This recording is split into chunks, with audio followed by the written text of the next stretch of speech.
This story is developing tonight. A tragedy in Idaho putting an Oregon law in the spotlight. Boise Police are investigating a deadly crash that left an 8-year-old girl dead earlier this month. The alleged driver involved an undocumented immigrant from Honduras with an Oregon driver's license. DHS says he was ordered removed from the U.S. in 2016 after missing an immigration hearing. Katu's Thanvi Verma joins us outside the DMV in downtown. Thanvi, what do non-citizens have to show to get a driver's license? So, Deb, think about it like it's the same for everybody. You don't have to prove you're a citizen. All you need to do is prove that you live here and, of course, that you pass all the tests. It's a law that countless Oregonians had protested for, the right for non-citizens to be able to obtain a driver's license. The Equal Access to Roads Act passed in 2019 and went into effect in 2021.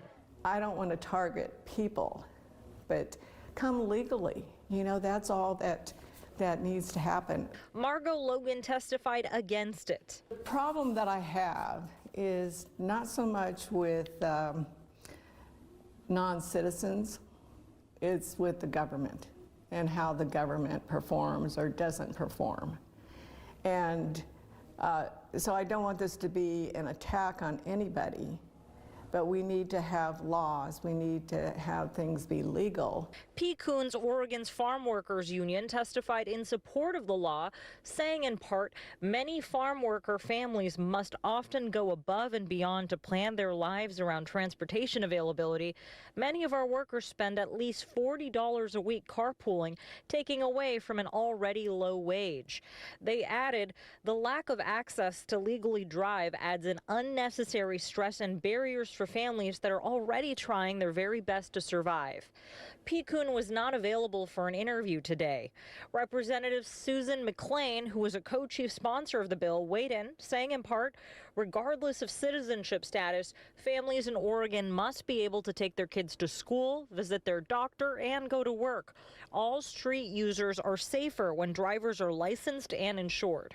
We asked the DMV if they know how many non-citizens have a driver's license in Oregon.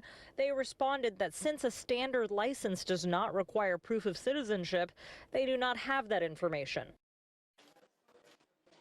And we also asked the DMV what they do when there's a final order of deportation on someone who has a license. And the spokesperson tells me that they don't know because they don't have that information. Reporting live in downtown, Thanvi Verma, K2 News. Thanvi, thank you.